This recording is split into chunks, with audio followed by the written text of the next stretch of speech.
In today's lesson, we'll talk about the as-if 90s, and we'll be on page 7 of your interactive notebook. As the 90s began, we were involved in the Persian Gulf War. August of 1990, the Arab nation of Iraq invaded Kuwait. Headed by Saddam Hussein, the dictator, he claimed that Iraq had ancient territorial claims in Kuwait, and so he was able to take, or should be allowed to take, the oil in Kuwait.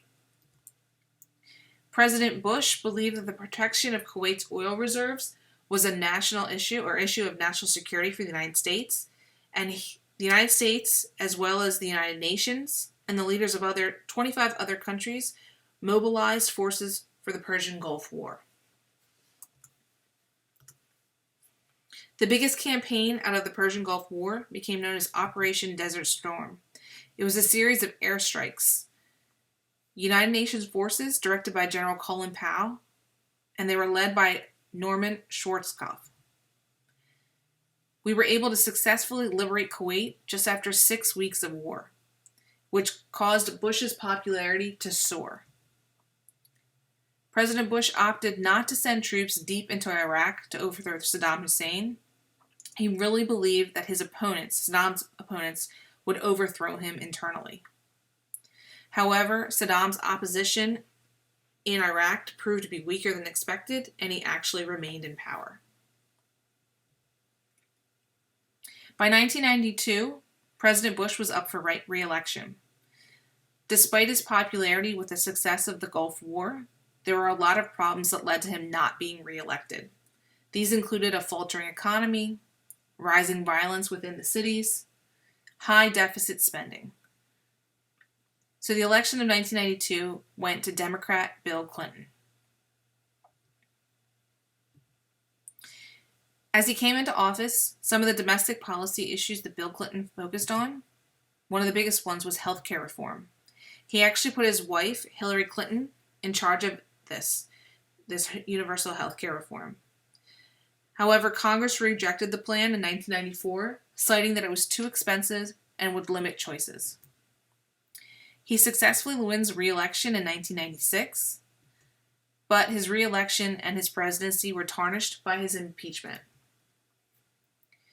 During his presidency, the Clintons were being investigated for what was known as the Whitewater Scandal, which was an investment in a real estate company in Arkansas prior to his presidency.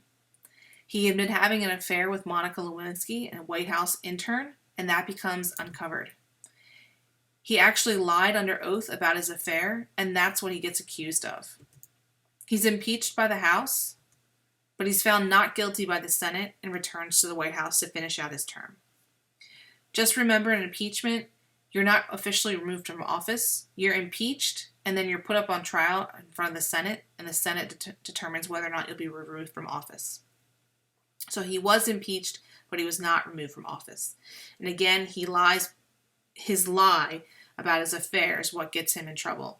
He commits perjury. Technology had a huge boom in the 1990s. Cell phones and the internet become huge, and they create a huge boom in the economy.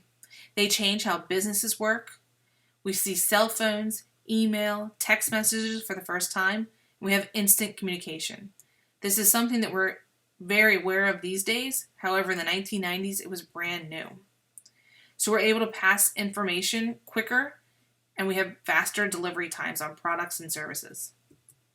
This also leads to being more connected with globalization. It increases trade and relations with other nations, and it greatly affects our relationship with China. This has been your notes on the 1990s. Thanks for tuning in, and be sure to enter this into your interactive